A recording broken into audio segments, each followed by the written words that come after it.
আজ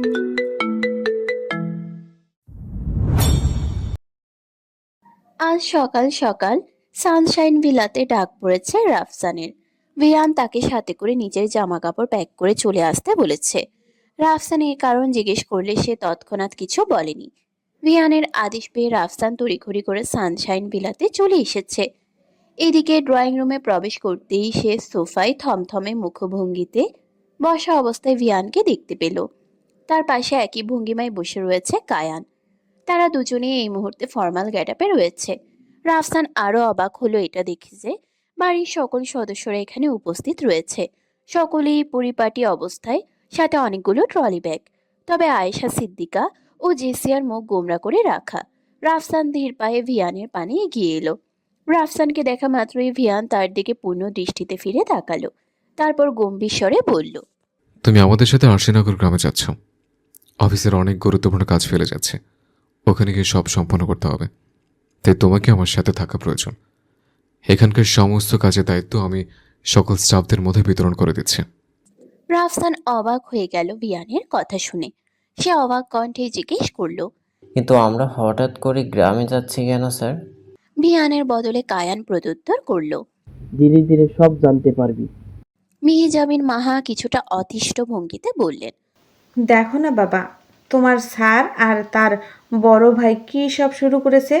বলা নেই কোয়া নেই, হঠাৎ করে একেবারে গ্রামে যাওয়ার জন্য তোড়জোড় শুরু করে দিয়েছে।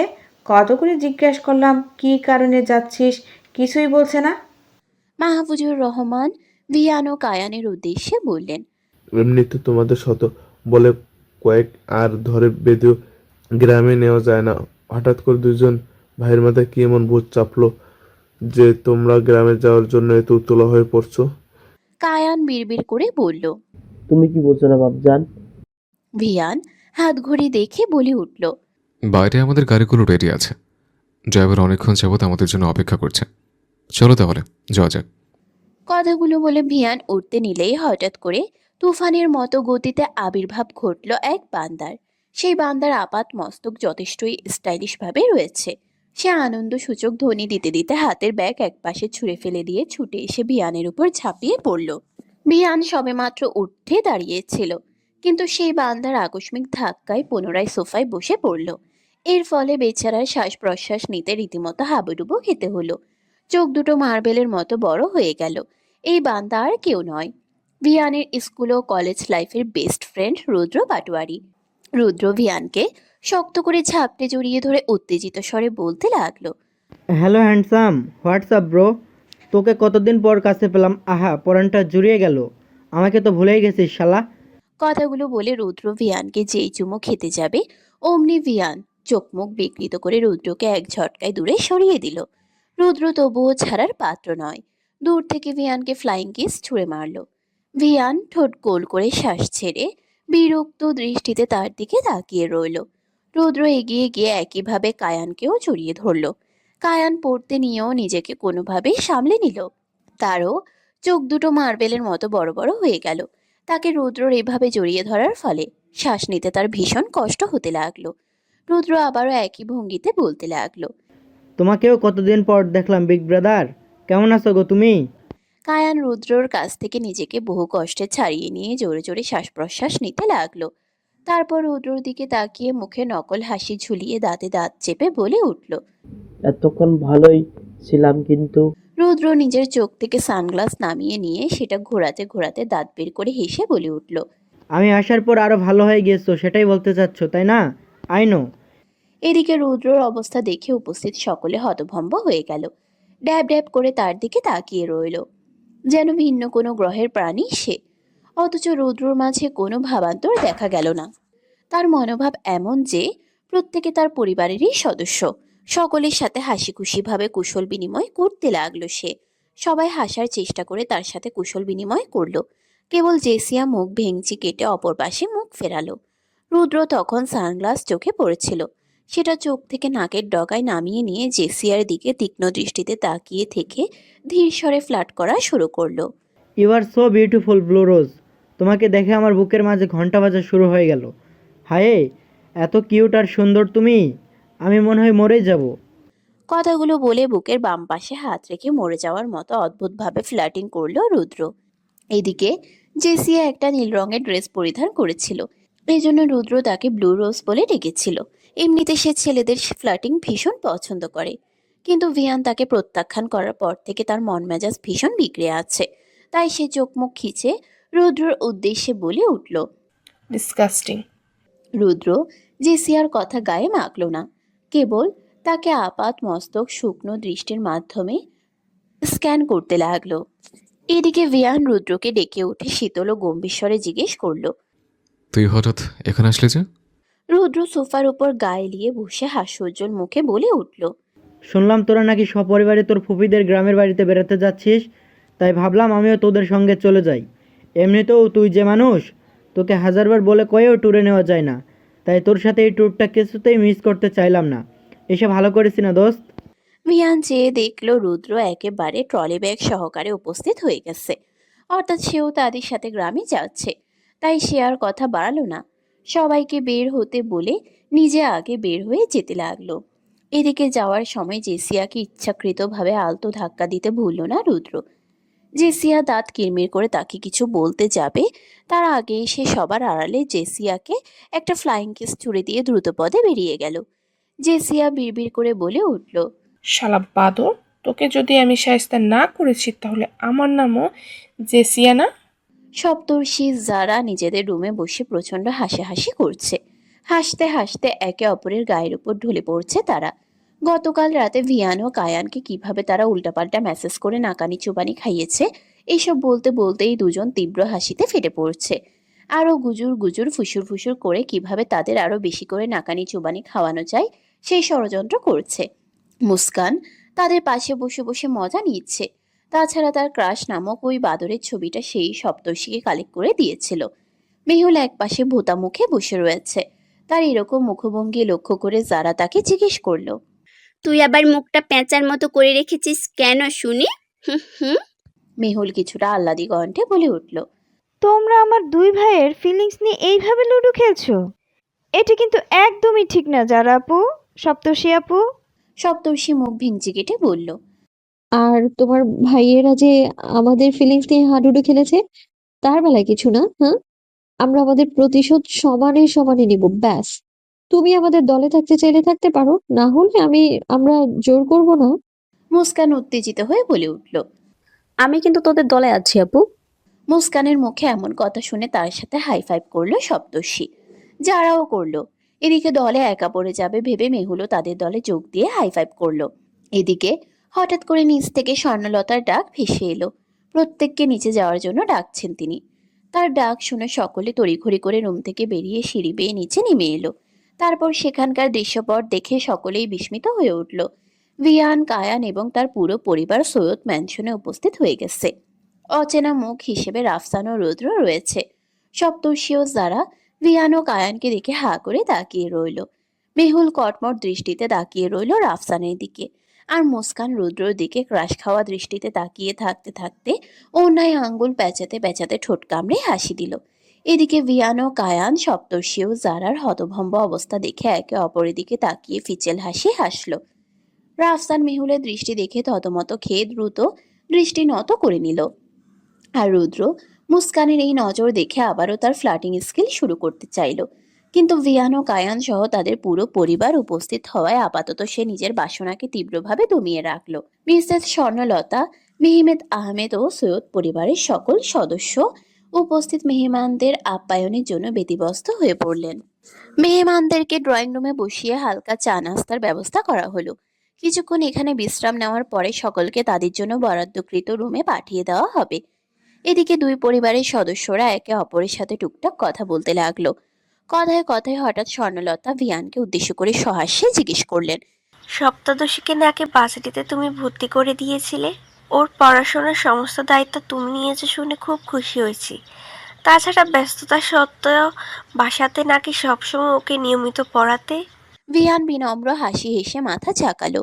সপ্তর্ষি তৎক্ষণাৎ স্বর্ণলতার পিছনে দাঁড়িয়ে তার দুই কাঁধে হাত রেখে হাস্যোজ্জ্বল মুখে বলতে লাগলো। শুধু তাই নয় আম্মু, বিয়ান ভাইয়া তো আমাকে একেবারে বড় ভাইয়ের মতো টেক কেয়ার করতো। বারবার বলতো আমি নাকি তার ছোট বোন, মায়ের পেটে ছোট বোন হইনি বলে কি সে কি আফসোস তার? তাছাড়া মেহুল আর আমাকে সমান প্রায়োরিটি দিত। আমি তো আমার ভার্সিটির সকল বন্ধু-বান্ধবকে বলে দিয়েছি যে বিহান ভাই আমার আপন বড় ভাই। আম্মু, কেন যে বিহান ভাইয়া আমার আপন বড় ভাই হলো না? কথাগুলো আফসোসের স্বরে বলতে লাগলো সপ্তর্ষি। পরক্ষণে উজ্জ্বল মুখে বলে উঠল, আচ্ছা না হোক, কোনো সমস্যা নেই। আমি তাকে সারা জীবন নিজের আপন বড় ভাইয়ের মতোই শ্রদ্ধা করিব। এদিকে সপ্তর্ষির এরকম কথা শুনে চা খাওয়া অবস্থাতেই তীব্রভাবে হেঁচকি উঠে গেল ভিয়ানের। সে জোরে জোরে কাশতে থাকায় কায়ান তার দিকে পানি বাড়িয়ে দিল। ফর্সা চেহারা লালচে হয়ে গেল এতে। ভিয়ান ঢক ঢক করে পানি পান করতে লাগলো। তারপর পিঠে চাপড় দিতে দিতে তার কানের কাছে মুখ নিয়ে ফিসফিস করে বলতে লাগলো, আহারে, শক্তিকে তো নিজের একেবারে ছোট বোন বানিয়ে ফেলছিস তুই। কিন্তু আমি তো ভেবেছিলাম অন্য কিছু হবে। ভালোই হলো, তোরা দুজন বোন হয়ে গেলি, সাথে আমরাও। কথাগুলো বলে দাঁত বের করে হাসলো কায়ান। ভিয়ান তার দিকে একবার রাগান্বিত দৃষ্টি নিক্ষেপ করে পরক্ষণে সপ্তর্ষির পানেও তীব্র ক্ষিপ্ত দৃষ্টি ফেলল। সপ্তর্ষি তাতে ভ্রুক্ষেপ না করে আঙ্গুল দিয়ে নিজের চুল উড়িয়ে ভাপ নিতে লাগলো। বরং ভিয়ানকে জব্দ হতে দেখে পৈশাচিক আনন্দ উপভোগ করতে লাগলো সে। এদিকে যারা হঠাৎ করে কায়ানকে উদ্দেশ্য করে সপ্তর্ষির দিকে তাকিয়ে বলতে লাগলো, আর আমার কায়ান ভাইয়াও কি কম নাকি? আমাকে সারাক্ষণ একেবারে বোনের মতো প্রিন্সেস ট্রিটমেন্ট দেয়। সায়েমকে দিয়ে আমার কত খেয়াল রাখতো জানিস? চাওয়ার আগেই আমার সমস্ত প্রয়োজনীয় জিনিস সামনে এনে হাজির করতো। সব সময় বলতো আমি নাকি তার ছোট বোনের মতো। মায়ের পেটের ছোট্ট বোন হইনি বলে সে কি যে আফসোস করতো। কথাগুলো বলে মলিন চেহারায় আফসোস করতে লাগলো যারা। সায়েম তার দিকে গোল গোল চোখে তাকিয়ে রইল। এদিকে জারার কথা শুনে কায়ানেরও কাশি উঠে গেল। কাশতে কাশতে তার ফর্সা চোখ মুখ রীতিমতো লাল হয়ে গিয়েছে।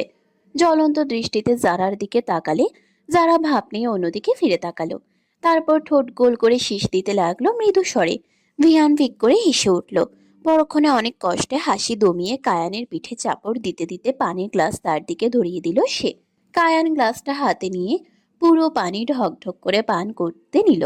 ভিয়ান কায়ানের কানের কাছে মুখ নিয়ে ফিসফিস করে বলতে লাগলো, আমাদের দুটো বোন কি কম ছিল ব্রো, যে তুমি আরেকটা বোন বানিয়ে নিলে?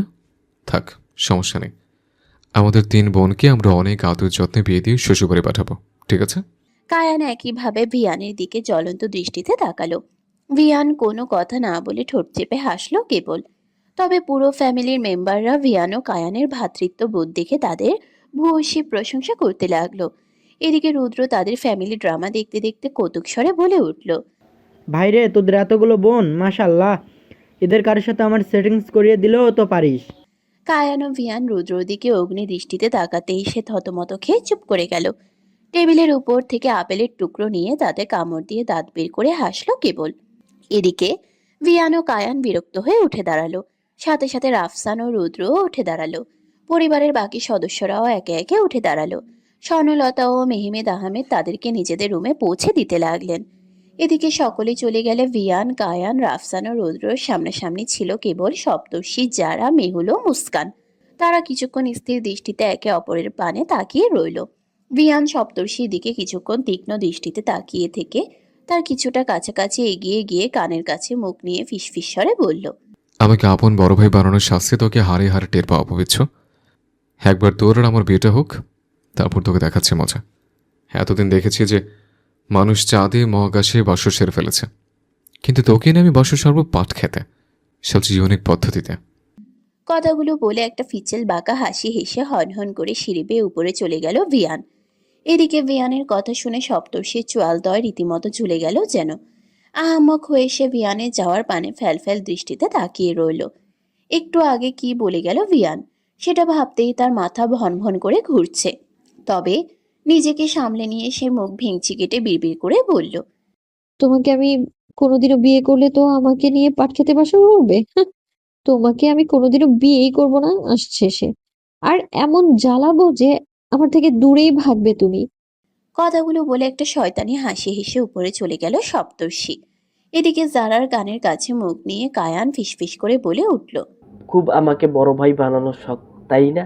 একবার বিয়েটা হোক, তারপর দেখবি জামাই আদর কাকে বলে।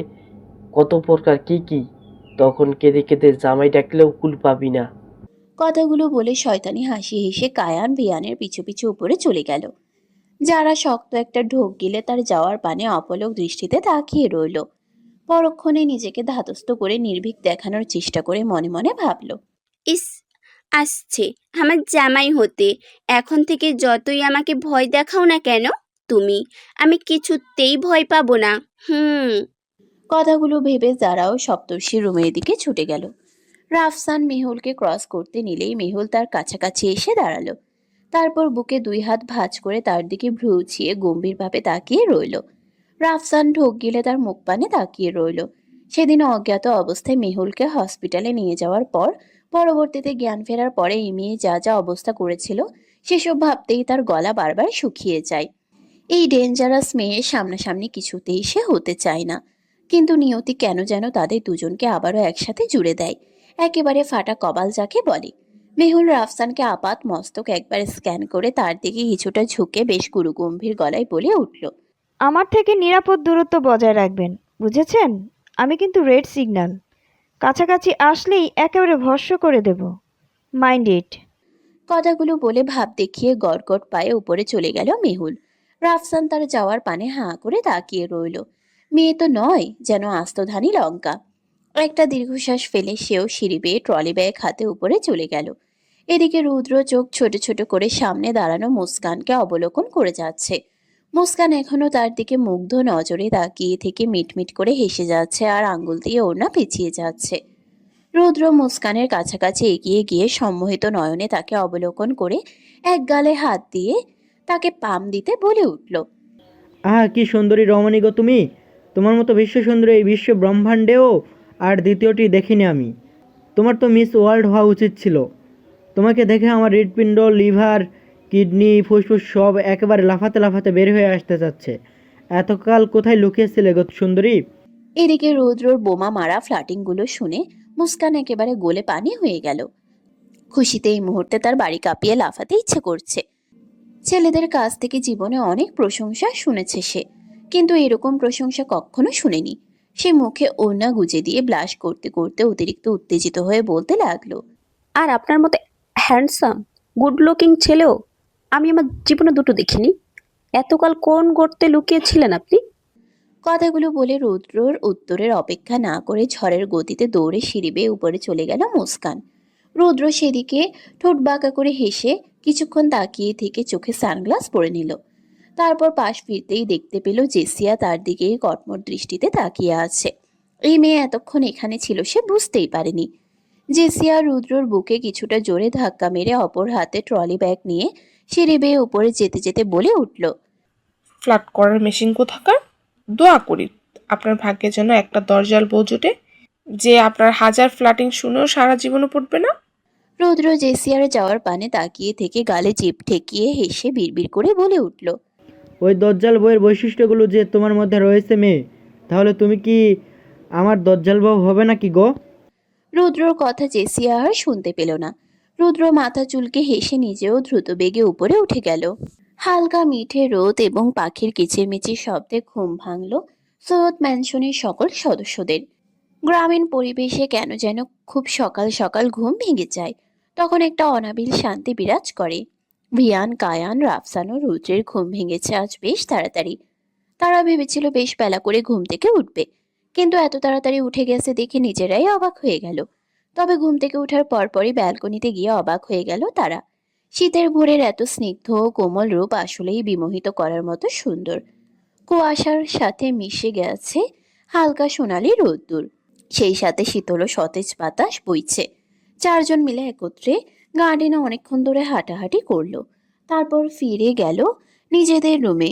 এদিকে একটু বেলা গড়াতেই রুদ্র একেবারে পাঙ্কু স্টাইলে সেজে রেডি হয়ে গিয়েছে। কানে হেডফোন লাগিয়ে নাচতে নাচতে করিডোর দিয়ে হাঁটছিল সে। তখনই তার নজরে পড়ল 4 কন্যার একত্রে বসে আচার খাওয়ার দৃশ্য। যারা, সপ্তর্ষি, মেহুল ও মুস্কান মিলে তেঁতুল, আম, জলপাই ও বড়ইয়ের আচার বেশ তৃপ্তি সহকারে ভাগাভাগি করে খাচ্ছে। তাদের দেখতেই রুদ্র দ্রুত সামনে গিয়ে দাঁড়ালো। তারপর গলা খাকারি দিয়ে সুমিষ্ট কণ্ঠে ডেকে উঠল, hello beautiful ladies, good morning. রুদ্রর কথা শুনে বাকি তিনজন দাঁত কেলিয়ে হাসলেও মুস্কান কেমন যেন লজ্জা লজ্জা ভাব করতে লাগলো। তারপর তড়িঘড়ি করে উঠে দাঁড়িয়ে শশব্যস্ত হয়ে রুদ্রের উদ্দেশ্যে সে লাজুক কণ্ঠে বলতে লাগলো। আরে আপনি বসুন না প্লিজ। সকাল সকাল আপনাকে দেখার পর মনে হচ্ছে সারাটা দিনই খুব ভালো যাবে আমার। কথাগুলো বলে আবারও লাজুক হাসতে লাগলো মুস্কান। এদিকে তার অবস্থা দেখে বাকি তিনজন হতবাক হয়ে ছোট ছোট করে তার দিকে তাকিয়ে রইল। একে অপরকে ইশারা দিয়ে কিছু বোঝালো, কিন্তু রুদ্র মুস্কানের প্রশংসায় পঞ্চমুখ হয়ে বলে উঠল। হাই আল্লাহ, সকাল সকাল উঠে তোমার এই চাঁদ মুখটা দেখতে হলো আমায়। এখন তো মনে হচ্ছে আমার ভাগ্যটা একেবারে হীরায় বাঁধানো হয়ে যাবে। এমন স্নিগ্ধ সুন্দর স্বর্ণের মতো উজ্জ্বল মুখখানা দেখে আমার শ্বাসকষ্ট কোষ্ঠকাঠিন্য সব দেখে চিরতরে দূর হয়ে যাবে।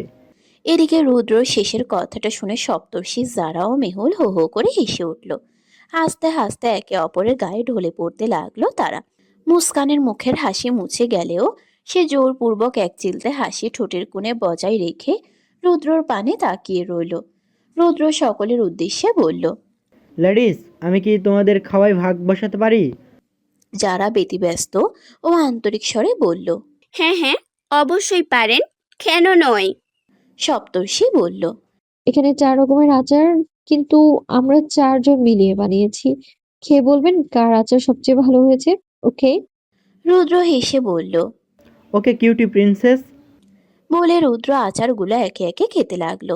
আর এমন সব এক্সপ্রেশন দিতে লাগলো যেন এমন সুস্বাদু খাবার সে কোশমিন কালেও কোনোদিন খায়নি। সেই সাথে প্রত্যেকের বানানো আচারের প্রশংসা এমনভাবে করতে লাগলো যেন প্রত্যেকেরটাই বেস্ট, কারো চেয়ে কারোটা কম নয়। রুদ্র চরম তৃপ্তি নিয়ে আঙ্গুল চেটেপুটে খেতে খেতে বলল। আহা, তোমাদের হাতে কি জাদু আছে নাকি প্রিন্সেস গ্যাং? এত ভালো আচার তোমরা কি করে বানাতে পারো? তোমাদের তো ওয়ার্ল্ডের বেস্ট শেফ অ্যাওয়ার্ড দেওয়া উচিত, অথচ তোমরা কিনা যথাযথ স্বীকৃতিটাই পেলে না। ব্যাপারটা খুবই দুঃখজনক। রুদ্রর কথা শুনে সকলে যেমন মুগ্ধ হলো তেমনি তার ফ্লার্ট করার স্কিল দেখে মুখ টিপে টিপে হাসতে লাগলো। মুস্কান আবারও রুদ্রর উদ্দেশ্যে কোমল কণ্ঠে জিজ্ঞেস করলো। আমার আচারটা কেমন হয়েছে বলুন না, ওদের থেকেও বেস্ট। আরে তোমার আচার পৃথিবীর নাম্বার 1 আচার।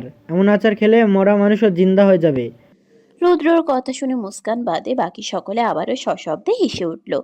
মুস্কান হাসার চেষ্টা করে মাথা চুলকে ভাবতে লাগলো, রুদ্র তার প্রশংসা করলো নাকি তাকে খোঁচা মারলো। এদিকে তখন তাদের পাশ দিয়ে জেসিয়া হেঁটে যাচ্ছিল, তার হাতে একটি সুপের বাটি। রুদ্র জেসিয়াকে দেখতে পেয়ে দ্রুত তার সামনে গিয়ে দাঁড়ালো। ঠোঁটে পাকা হাসির রেখা ঝুলিয়ে তাকে আপাতমস্তক দেখতে লাগলো। জেসিয়া খেয়ে যাওয়া চোখে তাকে কিটমিট করে দেখতে লাগলো। আর বাকি চারজন তাদের কাণ্ড আগ্রহ ভরে দেখতে লাগলো। জেসিয়া মুখ ঝামটা দিয়ে বলে উঠল। কি চাই? আমার সামনে থেকে সরুন বলছি। রুদ্র ঠোঁট টিপে হেসে বলল।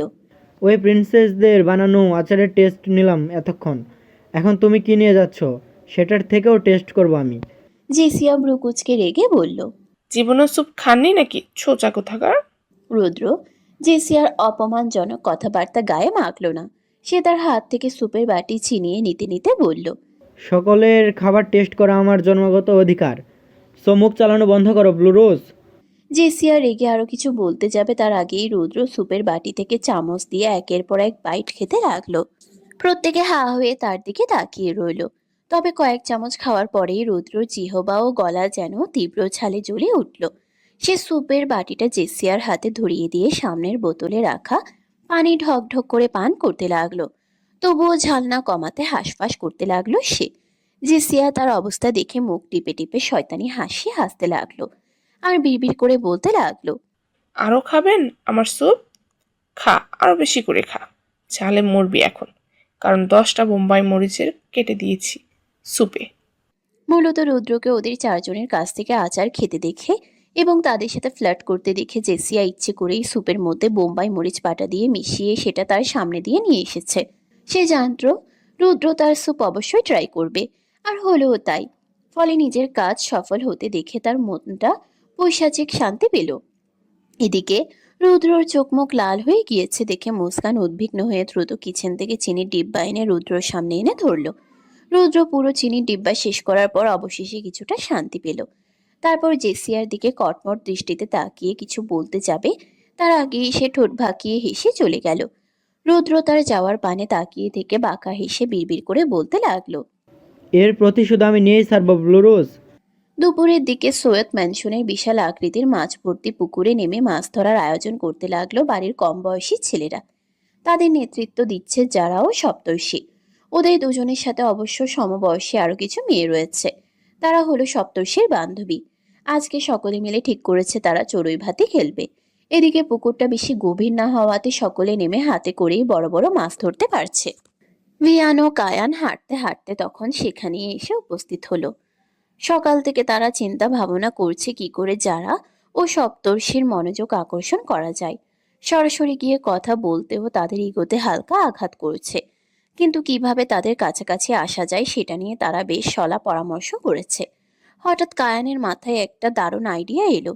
সে ভিয়ানের কানের কাছে ফিসফিস করে বলল, ভিয়ান চল আমরাও পুকুরে নেমে গিয়ে মাছ ধরা শুরু করি। সবচেয়ে বেশি মাছ ধরে আমরাও দেখাবো। তাতে সপ্তর্ষি আর যারা আমাদের ওপর ইমপ্রেসড হয়ে যাবে, সাথে আমরা তাদের সাথে কথা বলার একটা সুযোগও পেয়ে যাব। ভিয়ান প্রথমে কিছুটা ইতস্তত করলেও পরক্ষণে রাজি হয়ে গেল। তবে চিন্তিত কণ্ঠে বলল, কিন্তু ওখানে সব ছেলেরা তো লুঙ্গি পরে নেমেছে, আমরা লুঙ্গি কোথায় পাবো? কায়ান কিছুক্ষণ চিন্তা ভাবনা করে বলল, আমার কাছে লুঙ্গি আছে, 1 মিনিট দ্বারা আমি লুঙ্গি নিয়ে যাচ্ছি। কথাগুলো বলে কায়ান দ্রুত ছুট লাগালো বাড়ির দিকে। 5 মিনিটের মাথায় হাতে দুটো লুঙ্গি নিয়ে ফিরে আসলো। ভিয়ান লুঙ্গি দেখে অস্বস্তি বোধ করতে লাগলো, কারণ জীবনে কোনোদিন লুঙ্গি পরেনি সে। তবুও ভাইয়ের কথা মতো দুজনে দ্রুত ওয়াশরুম থেকে চেঞ্জ করে লুঙ্গি পরে আসলো। তারপর যারাও সপ্তর্ষির সামনে এসে বেশ ভাব নিয়ে দাঁড়ালো। যারাও সপ্তর্ষি তাদের এলুকে দেখে হতভম্ব হয়ে গেল। তারা কিছু বলার আগে আশপাশ থেকে মেয়েগুলো কেমন অদ্ভুত স্বরে চিৎকার দিয়ে উঠল, আহা, ছেলেগুলো কত কিউট আর হ্যান্ডসাম! এগুলো কোথা থেকে আমদানি হলো রে? এরকম ড্যাশিং ছেলেগুলোকে লুঙ্গি পরা অবস্থায়ও কি হট লাগছে! ওয়াও! তাদের কথা শুনে সপ্তর্ষি ও জারার মেজাজ গরম হয়ে গেল। সপ্তর্ষি তাদের ধমকে উঠে কিছু করা কথা শুনিয়ে দিল। তারপর ভিয়ানকে উদ্দেশ্য করে শুনিয়ে শুনিয়ে সে বলতে লাগলো, মানুষের ঢং দেখে আর বাঁচি না, একদম জোকারের মতো লাগছে দেখতে। যারা কায়ানকে উদ্দেশ্য করে অন্যদিকে মুখ ফিরিয়ে বলল, আরেকজন তো লুঙ্গিতে ঠিকমতো গিঁটে দিতে পারেনি, কোনো সময় যেন লুঙ্গি খুলে পড়ে না যায়। তাদের কথা শুনে মেয়েরা ও ছেলেরা জোরে হেসে উঠল। কায়ান ও ভিয়ান ব্রুকুচকে তাদের দিকে তাকিয়ে থাকলেও কিছু বলল না। ভিয়ান দম্ভ সহকারে ঘোষণা করল, যাদের কিছু করার যোগ্যতা থাকে না তারাই অন্যদের নিয়ে মজা করতে পারে। আজ আমরা 2 ভাই মিলে দেখিয়ে দেব আসল যোগ্যতা কাকে বলে। পুকুরের সব মাছ আজকে আমরা 2 ভাই মিলে তুলে ফেলবো। কায়ান ও দাম্ভিক ভঙ্গিতে বলে উঠল, একদম। আর আমরা যদি আমাদের কাজে সফল হতে পারি তাহলে আমাদের যেন চড়ু ভাতিতের অংশ নিয়ে দেওয়া হয়। যারা ও সপ্তর্ষি কিছুক্ষণ একে অপরের মুখের দিকে তাকিয়ে থাকলো। তারা দুজন সলা পরামর্শ করে ঠিক করলো এরা 2 ভাই তো কিছুই করতে পারবে না। কোনোদিন গ্রামের পুকুরে নেমেছে নাকি, উল্টো তাদের অবস্থা দেখে কিছুটা বিনোদন নেওয়া যাবে। এসব ভেবে আর মেয়েদের পিড়াপিড়িতে দুজন রাজি হয়ে গেল। অবশেষে ভিয়ান ও কায়ান ভালো করে লুঙ্গি বেঁধে নিয়ে পুকুরে ঝাঁপ দিয়ে দিল। প্রথমে কিছুটা নাজেহাল হয়ে গেলেও পরবর্তীতে নিজেদেরকে সামলে নিল বেশ দ্রুত। অন্য ছেলেদের সাথে পাল্লা দিয়ে তারাও সমানে একের পর এক মাছ ধরতে লাগলো। তাদের এনার্জি দেখে সকলে অবাক হয়ে তাদের পানে তাকিয়ে রইল। এভাবে 2 বালতি মাছ যখন ভর্তি হয়ে গেল তখন হঠাৎ ভিয়ান নিজের বাম পায়ের গোড়ালিতে কিছু একটার অস্তিত্ব টের পেল। পিচ্ছিল টাইপের কোনো কিছু। পর মুহূর্তেই ভয়ে তার চোখ মুখ লীল হয়ে গেল। সাপটা কিছু নয় তো? ভিয়ান না চাইতেও একটা চিৎকার দিয়ে উঠল। সাপ দেখলেই সে ভয় পায় এমন কিছু না, কিন্তু তার ভীষণ ঘৃণা লাগে। সেসব অনুভব করেই তার গা গুলিয়ে আসতে লাগলো তার। দ্রুত বেগে সে সাঁতার কেটে ঘাটের কাছে আসতে লাগলো। এদিকে তার অবস্থা দেখে কায়ান এবং বাকিরা হতভম্ব হয়ে গেল। কায়ানও দ্রুত ভাইয়ের পিছু পিছু সাঁতরে পাড়ে যেতে লাগলো। যেতে যেতে কায়ান অনুভব করলো তার লুঙ্গি যেন প্রায় খুলে যাচ্ছে। সে দাঁত দিয়ে জিভ কেটে দ্রুত হাতে লুঙ্গিতে শক্ত করে গিঁট দিয়ে দিল। আর একটু হলেই তার মান সম্মানের ইন্নালিল্লাহ হয়ে যেত। আর জীবনেও লুঙ্গি পরবে না বলে শপথ করলো সে। ছোটবেলায় মুসলমানের সময়ে একবার লুঙ্গি পরে তার ইজ্জতের ফালুদা হয়ে গিয়েছিল, কারণ ঘুমের টাইমে তার লুঙ্গি জায়গা মতো ছিল না। পুরনো ইতিহাস ভেবে আরো কয়েকটা শুষ্ক ঢোক গিলল কায়ান। এদিকে ভিয়ান ঘাটে এসে বসে হাঁপাতে লাগলো। সপ্তর্ষি উদ্বিগ্ন হয়ে তার কাছে ছুটে এলো। একে একে বাকিরাও ছুটে এলো। সপ্তর্ষি ভিয়ানকে আঁকড়ে ধরে উদ্বিগ্ন দৃষ্টিতে তাকে অবলোকন করতে করতে ভয়ার্ত স্বরে বলে উঠল। কি হয়েছে? তুমি হঠাৎ এমন কেন করছো? ভিয়ান চোখ বন্ধ করে পায়ের দিকে ইশারা করে চেঁচিয়ে বলে উঠল। সাপ সাপ, আমার বাম পায়ে সাপ পেঁচে ধরেছে, দ্রুত ওটাকে সরাও। ভিয়ানের কথা শুনে সপ্তর্ষি ভীষণ ভয় পেয়ে গেল। সে ভিয়ানের বাম পা থেকে লুঙ্গি কিছুটা উঁচু করে সরাতেই দেখতে পেল সেখানে একটি কালো কুচকুচে চোখ আটকে রয়েছে। সাপ না দেখতে পেয়ে তার ভয় কিছুটা কমলো। তারপর যারা ও অন্যান্য মেয়েদেরকে বলল দ্রুত মোটা একটা কাঠি ও লবণ নিয়ে আসতে। সপ্তর্ষির কথা মতো তারা দ্রুত ছুটে গিয়ে জিনিসগুলো এনে দিল। সপ্তর্ষি চোখটার গায়ে লবণ মাখিয়ে দিয়ে তারপর এটাকে কাঠি দিয়ে ছাড়াতে লাগলো। ভিয়ান ওদিকে না তাকিয়েই কিছুটা ভয়ার্ত স্বরে বলে উঠল। ওটা কি সাপ রে? ছবল টবল কি মেরেছে? সপ্তর্ষির মাথায় হঠাৎ একটা দুষ্টু বুদ্ধি হেলে গেল। তার মনে পড়ে গেল ভিয়ান একদিন ভূত নিয়ে তাকে ভীষণ ভয় দেখিয়েছিল। তাই ভিয়ানকে ভয় পাওয়ানোর এই সুযোগটুকু সে কিছুতেই হাতছাড়া করতে চাইল না। সপ্তর্ষি মুখ টিপে টিপে হেসে কিছুটা ভয়ার্ত স্বরে বলে উঠল। হ্যাঁ, অনেক লম্বা সাপ ভিয়ান ভাইয়া, প্রায় 5 ফুট আহ, লম্বা। আর কি বড় বড় দাঁত! তোমার পায়ে বড় বড় করে কয়েকটা ছোবল মেরেছে। সপ্তর্ষির কথা শুনে ভিয়ান ঝাপটে তাকে জড়িয়ে ধরল। ততক্ষণে সপ্তর্ষি যোগটাকে ভিয়ানের পা থেকে উঠিয়ে ফেলে লবণ দিয়ে ঘাটের কিনারায় ফেলে দিয়েছে। কিন্তু পরক্ষণে ভিয়ানের আচমকা তাকে এভাবে জড়িয়ে ধরাতে সে পড়তে পড়তেও নিজেকে সামলে নিল। ওদিকে আড়ালে ভিয়ানের ঠোঁটের কোণায় হাসি ফুটে উঠল। ঘাটে আসার পর সে নিজেই যোগটাকে দেখে নিয়েছিল। তারপর ইচ্ছাকৃতভাবে নাটক করেছে যাতে সপ্তর্ষিকে এভাবে জড়িয়ে ধরা যায়। ভিয়ান নাটক করে ভয়ার্ত কণ্ঠে বলতে লাগলো। আমার অনেক ভয় করছে রে সন্ধ্যাবতী। আজ সারাদিন আমি তোকে কিছুতেই ছাড়বো না। আমার ভয় কমানোর জন্য হলেও তোকে আমি এভাবে জড়িয়ে রাখতে দিবি? ভিয়ানের এমন কথা শুনে হতভম্ব হয়ে গেল সপ্তর্ষি। বাকিরাও ফ্যালফ্যাল করে তাকিয়ে রইল তাদের দিকে। সপ্তর্ষি ভিয়ানকে ছাড়ানোর চেষ্টা করতে করতে বলল। মগের মুলুক পেয়েছো নাকি?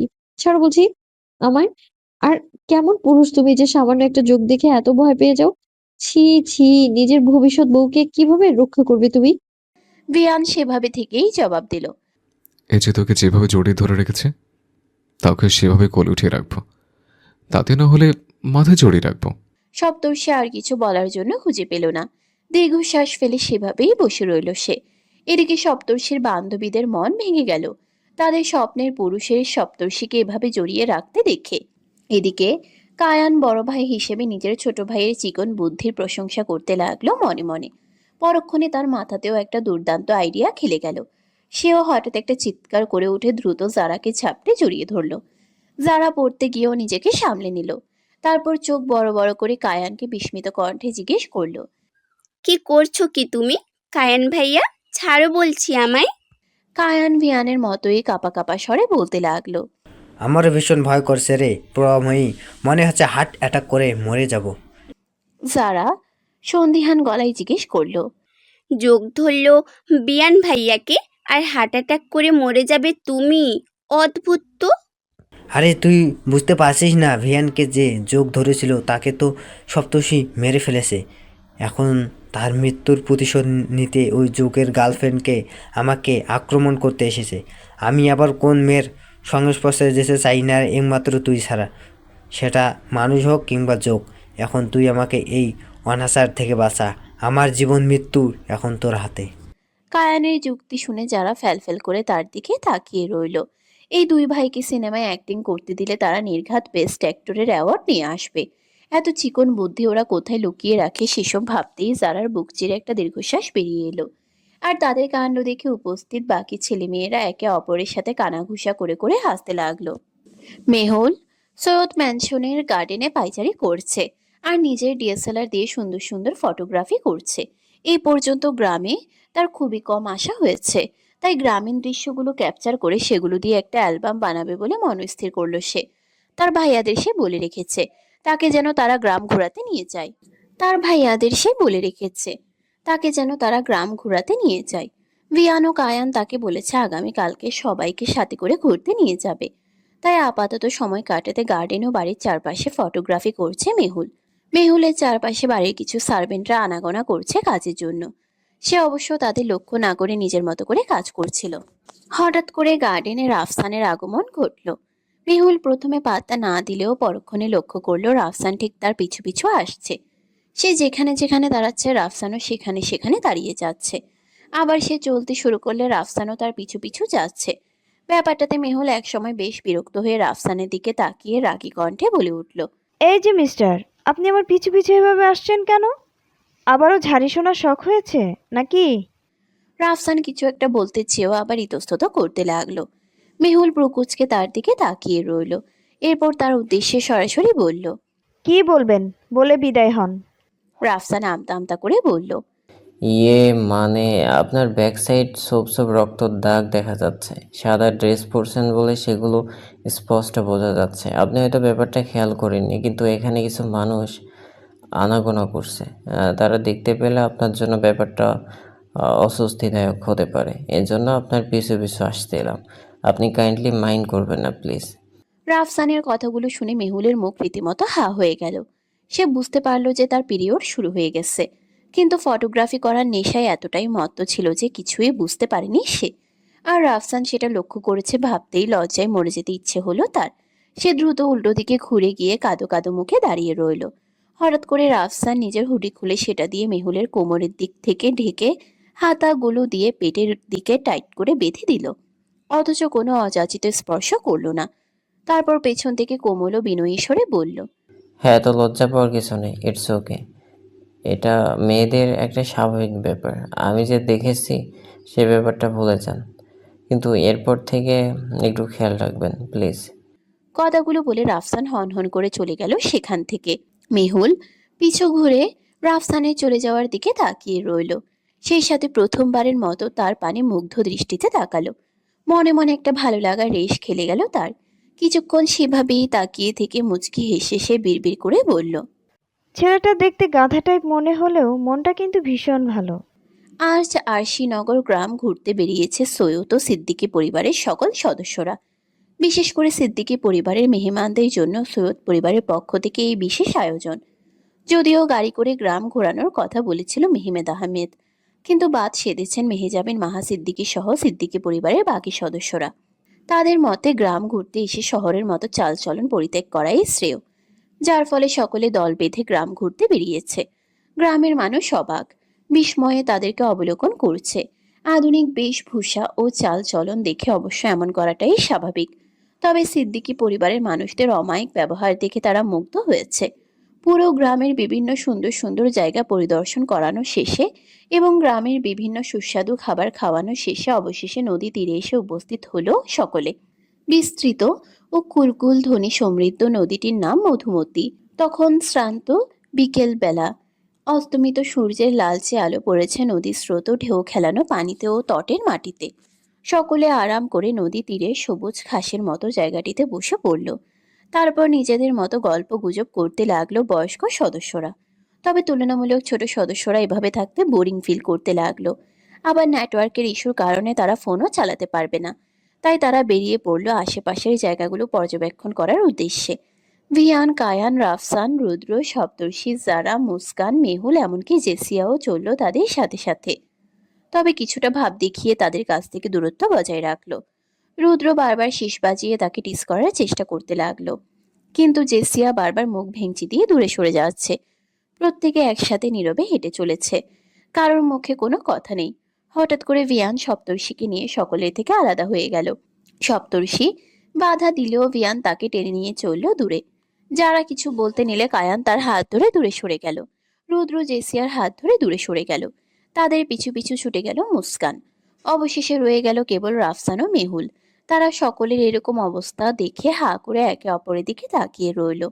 অবশেষে নীরবতা ভঙ্গ করে রাফসান একটু কেশে বলে উঠল, সবাই তো আমাদের ছেড়ে চলে গেল, চলুন আমরা একসাথে হাঁটাহাঁটি করি। রাফসানের এই কথার জের ধরে মেহুলের ঝগড়া করার ইচ্ছে থাকলেও সে কেন যেন আজ ঝগড়া করল না। তবে বুকে দুই হাত ভাঁজ করে ভাব দেখিয়ে বলল, হাঁটতে পারবো না আমি, আমাকে এখানে ভালো করে কয়েকটা ছবি তুলে দিন। রাফসান কিছু মুহূর্ত চুপ থেকে শান্ত কণ্ঠে জবাব দিল। আচ্ছা, ফোনটা দিন। রাফসানের দিকে নিজের ফোন এগিয়ে দিল মেহুল। তারপর সুন্দর জায়গা বেছে নিয়ে হাসি মুখে বিভিন্ন ধরনের পোজ দিতে লাগলো। রাফসান সুন্দর করে তার ছবি তুলে দিতে লাগলো। না চাইতেও ছবিগুলো দেখে মুগ্ধ হতে লাগলো বারংবার। হাত ছাড়ুন বলছি আমার, অসভ্য ফাজিল কোথাকার। রুদ্রর হাত থেকে জারা মেরে নিজের হাত ছাড়িয়ে নিয়ে কথাটা ঝাঁঝালো স্বরে বলল জেসিয়া। রুদ্রর দিকে অগ্নি দৃষ্টি নিক্ষেপ করে তাকিয়ে রয়েছে সে, অথচ রুদ্র নির্বিকার ভঙ্গিতে তার দিকে তাকিয়ে রয়েছে, যেন কিছুই হয়নি এমন তার ভাবখানা। I like your attitude blue rose. কোমরে 2 হাত রেখে ঠোঁট বাঁকিয়ে শান্ত স্বরে কথাটা বলল রুদ্র। রুদ্রর কথা শুনে তার দিকে তীক্ষ্ণ দৃষ্টিতে তাকালো জেসিয়া। সে আগের মতো একইভাবে বলল, মানে কি বলতে চাচ্ছেন আপনি? মানে এই পর্যন্ত বহু মেয়ের সাথে ফ্ল্যাট করেছি আমি, তারা আমার ফ্ল্যাটের কলা কৌশলের ফলে প্রথমেই পটে গেছে, অথচ এই এক আপনি যে কিনা আমার এত ফ্ল্যাট করার পরেও কোনোভাবেই পটছেন না, উল্টো আমাকে ধমকি ধামকি শুনিয়ে যাচ্ছেন। আপনার প্রতি আমি সত্যিই ইমপ্রেস। জেসিয়া চোখ মুখ কুঁচকে রুদ্রর দিকে তর্জনী আঙ্গুল উঁচিয়ে বলে উঠল, আপনার ইমপ্রেস হওয়ার গোষ্ঠী কিলাই আমি? আপনার মতো কত শত ছেলে আমার পিছনে পড়ে আছে ফ্ল্যাট করে, অথচ আমি পাত্তা দেইনি। এই জেসিয়া পটানো এত সহজ না, বুঝলে?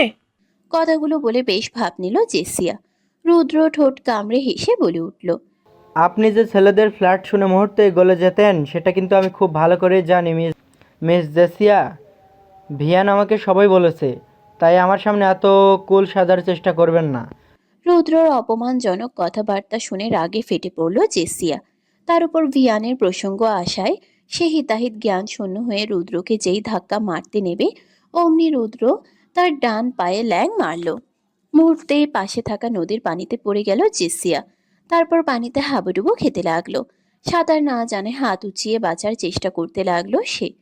এদিকে রুদ্র চেয়েছিল জেসিয়াকে শিক্ষা দিতে, কিন্তু তার এভাবে পানিতে পড়ে যাওয়াতে সে বেশ আপসেট হয়ে গেল। দ্রুত সোয়েটার খুলে পানিতে ঝাঁপ মেরে জেসিয়ার কাছে পৌঁছে গিয়ে তাকে কোলে তুলে নিল সে। তারপর তাকে তীরে নিয়ে এসে বসিয়ে দিল। জেসিয়া তখন বুকে হাত দিয়ে জোরে জোরে শ্বাস নিচ্ছে। রুদ্র ব্যস্ত হয়ে তাকে কিছু বলতে নিলে সে রুদ্রকে ঠেলে দূরে সরিয়ে দিল। রুদ্র একটা দীর্ঘশ্বাস ফেলে দূরে সরে এলো, কিন্তু পাশে পড়ে থাকা নিজের সোয়েটারটা তুলে নিয়ে জেসিয়ার কাঁধে পরিয়ে দিল সে। জেসিয়া অবাক নয়নে তার দিকে তাকালো। রুদ্র নিজের এক হাত জেসিয়ার দিকে বাড়িয়ে দিয়ে শান্ত স্বরে তাকে বলল, তাড়াতাড়ি এখান থেকে চলুন, শীতের মধ্যে বেশিক্ষণ ভেজা অবস্থায় থাকলে ঠান্ডা লেগে যাবে আপনার। জেসিয়া আর কোনো কথা না বলে রুদ্রর হাত ধরে উঠে দাঁড়িয়ে রুদ্রর সাথে চলতে লাগলো। অপরদিকে তাদের এই দৃশ্যগুলো কিছুটা দূর থেকে অবলোকন করছিল মুস্কান। জেসিয়া ও রুদ্রকে কাছাকাছি দেখে তার চোখ দুটো টলমল করে উঠল। বুকটা কেমন ভারী ভারী হয়ে উঠল। জীবনে প্রথমবার কাউকে মন থেকে ভালোবেসেছিল সে, কিন্তু সেই ভালোবাসার মানুষকে অন্য এক রমণের পাশে দেখে তার মন আকাশে কালো মেঘ জমাটাই তো স্বাভাবিক। মুস্কান দ্রুত চোখের পানি মুছে উল্টো ঘুরে দৌড় দিল তাদের দুজনে তাকে দৃষ্টিগোচর হওয়ার আগেই। কায়ান জারাকে টেনে নিয়ে নদীর অন্য প্রান্তের উঁচু একটা টিলার কাছে চলে এসেছে। যারা অবশ্য আসতে চায়নি, ছাড়া পেতে অনেক ছটফট করেছে সে। তাকে জোর করেই ধরে নিয়ে এসেছে কায়ান। এই মুহূর্তে দুজন সামনাসামনি দাঁড়িয়ে রয়েছে। কায়ানের দৃষ্টি জারার দিকে স্থির, আর যারা দৃষ্টি নিচের দিকে নত হয়ে রয়েছে। নীরবতা ভঙ্গ করে প্রথমে কায়ানি কথা বলা শুরু করলো। আমার কাছ থেকে এত দূরে দূরে কেন থাকিস পোহাময়ী? যারা কায়ানের মোলায়েম কণ্ঠস্বর শুনে তার দিকে চকিতে দৃষ্টি ফেরালো। অভিমানে ঠোঁট জোড়া ভেঙে এলো তার। কষ্টটুকু গিলে নিয়ে সে ধীর কণ্ঠে বলে উঠল, দূরে থাকবো না তো কি বেহায়ার মতো তোমার পিছু পিছু ঘুরবো আমি? তোমার গার্লফ্রেন্ড থাকা সত্ত্বেও আর আমাকে অপমান করে তাড়িয়ে দেওয়ার পরেও আমি বুঝি তোমার পিছনে পড়ে থাকা উচিত? হুম? কায়ান একটা দীর্ঘশ্বাস ফেলে জারার 2 কাঁধ আলতো হাতে চেপে ধরল। তারপর তার চোখে চোখ রেখে কোমল স্বরে বলতে শুরু করলো, আমি তোকে কষ্ট দিয়েছি সেটা স্বীকার করছি যারা, বিনিময়ে নিজের অজস্র কষ্ট ভোগ করেছি। তোকে কষ্ট দেওয়ার বিনিময়ে যত শাস্তি তুই আমাকে দিবি আমি মাথা পেতে নেব। যারা চোখের পানি লুকাতে অন্যদিকে দৃষ্টি ঘুরিয়ে নিল। কাট কাট কণ্ঠে সে জবাব দিল, কোনো প্রয়োজন নেই আমার তোমাকে শাস্তি দেওয়ার। তুমি বরং তোমার ওই সামিয়ানা ফামিয়ার কাছেই যাও। কায়ান বুঝলো যারা কার কথা বলছে।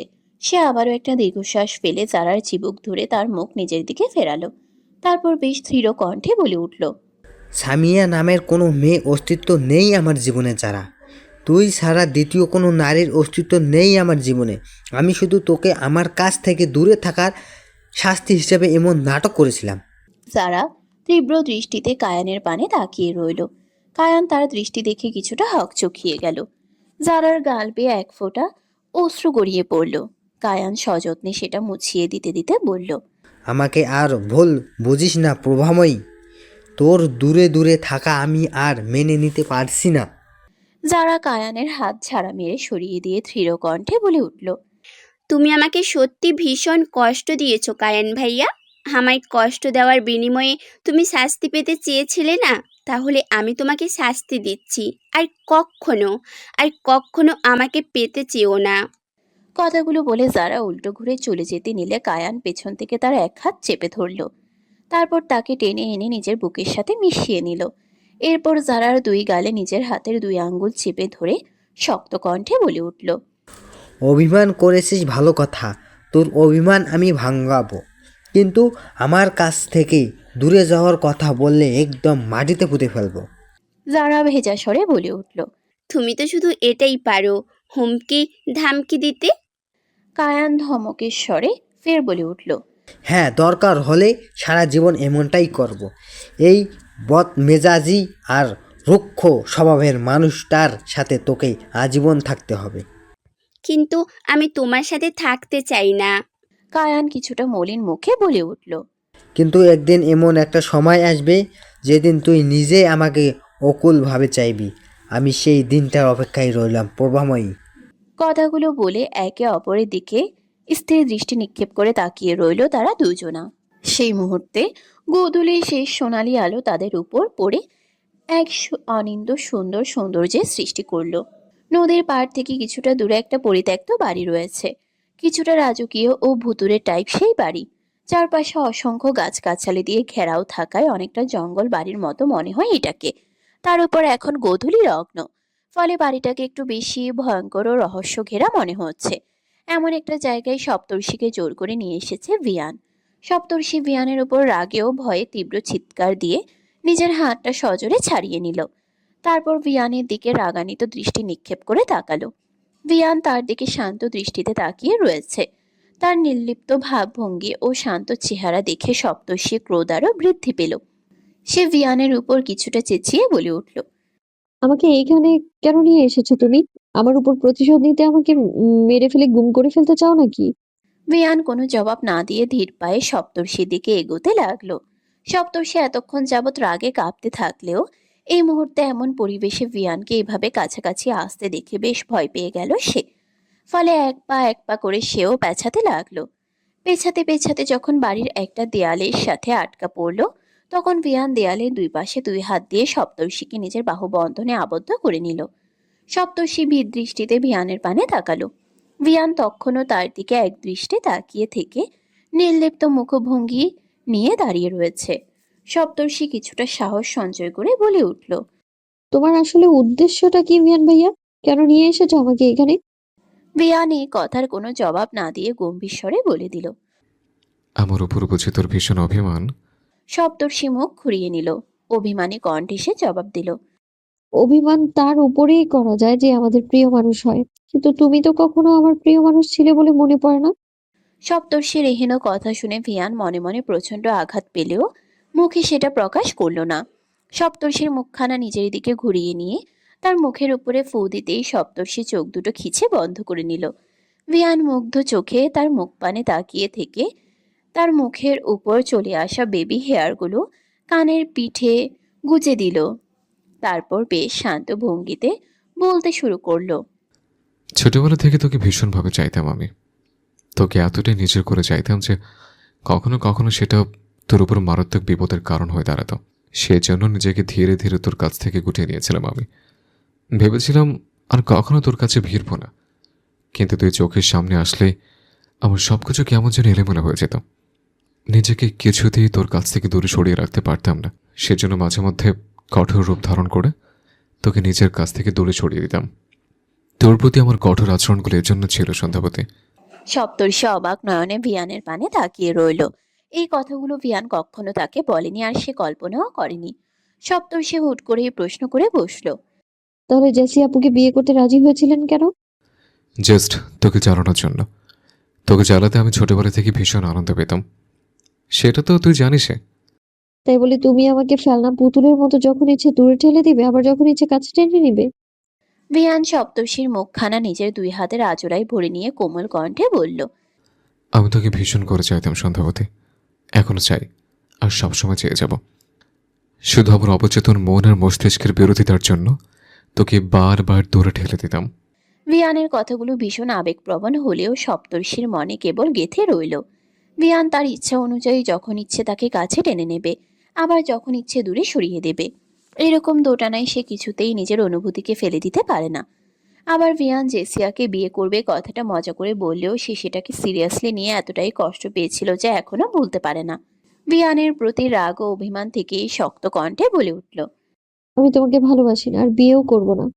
ভিয়ান ব্রুকুচকে তাকিয়ে বলে উঠল, যা বলছিস ভেবে বলছিস তো? আমি যদি অন্য কাউকে ভালোবাসি কিংবা বিয়ে করে, তখন সহ্য করতে পারবি তো? সপ্তর্ষি আগের থেকেও ধীর স্বরে বলে উঠল। তোমার প্রতি আমার সামান্যতম কোনো অনুভূতি নেই বিয়ান ভাইয়া। তোমার ইচ্ছা অনিচ্ছার উপর নির্ভর করে আমি তোমার হয়ে থাকতে চাই না। তুমি যাকে খুশি তাকে ভালোবাসো কিংবা বিয়ে করো, আমার তাতে কিচ্ছু যায় আসে না।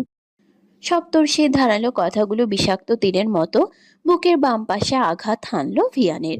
নিজের মনের অব্যক্ত কথাগুলো সে কোনোদিন কাউকে প্রকাশ করেনি, অথচ আজ সপ্তর্ষির ভালোবাসা পাওয়ার জন্য তার কাছে সেগুলো প্রকাশ করেছিল। কিন্তু প্রেয়সীর কাছ থেকে এমন নির্মম আঘাত পেতে হবে এটা সে কখনো কল্পনাতেও ভাবতে পারেনি। ভিয়ানের কখনো না কাদা সৌম্য চোখ দুটো কেমন যেন অশ্রুতে টলমল করে উঠল। তবে কোটর ছাপিয়ে সেগুলো আর বের হতে পারল না। কেবল চোখ জোড়া রক্তিম হয়ে তাকিয়ে রইল সপ্তর্ষির দিকে। সপ্তর্ষি ভিয়ানের চোখে চোখ রেখে দৃঢ় ভঙ্গিতে তাকিয়ে থাকলেও ভিতরে ভিতরে সেও ভেঙে গুড়িয়ে যাচ্ছে। তার বারবার মনে হচ্ছে কোথাও একটা ভুল হচ্ছে না তো। ভিয়ানের অব্যক্ত কথাগুলো গলায় আটকে আসছিল, তবুও বহু কষ্টে সে দৃঢ় ও হিমশীতল স্বরে সপ্তর্ষির উদ্দেশ্যে বলতে লাগলো, যা, তোর পেছনেও একেবারের জন্য ছেড়ে দিলাম। একদিন তুই ভালোবাসার দাবি নিয়ে নিজে আসবি আমার কাছে, কিন্তু তখন আমার প্রত্যাখ্যান পেয়ে হৃদয় ভেঙে চূর্ণ বিচূর্ণ হয়ে যাবে তোর। আমার বুকে অন্য নারীকে দেখতে পেয়ে তুই ঠিক কতটা সহ্য করতে পারিস সেটা আমিও দেখব সন্ধ্যাবতী। কথাগুলো বলে আর এক মুহূর্ত সেখানে দাঁড়ালো না ভিয়ান।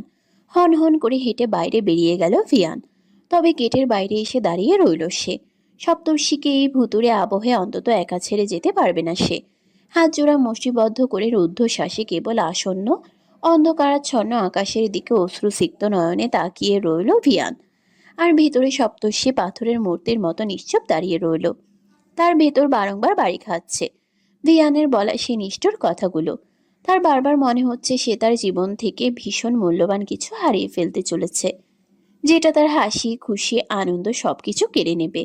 এর থেকে পরিত্রাণ পাওয়ার আদৌ কি কোনো উপায় রয়েছে?